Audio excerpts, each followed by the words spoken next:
Guys இதுக்கு மேலே பார்த்தீங்கன்னா வெறும் புல்லுலாம் நிறையா இருக்குது. ஸோ பாதையும் பார்த்தீங்கன்னா அதுக்குள்ளே தான் போகுது கைஸ்.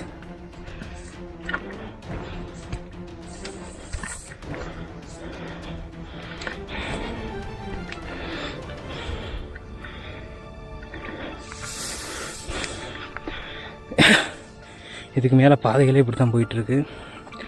ஸோ இப்படியே பார்த்தீங்கன்னா அடிவாரம் இங்கேருந்து தெரியுது, சின்ன சின்ன வீடாக தெரியுது. அப்புறம் இந்த ட்ரெக்கிங் அனுபவம் எப்படி இருக்கு?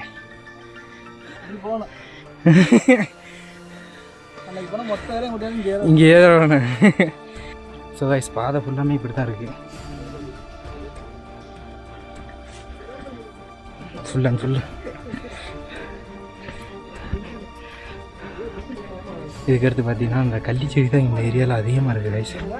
ஸோ பைரவர் நிற்கிறாப்ல. என்னது தண்ணி இங்கே தான்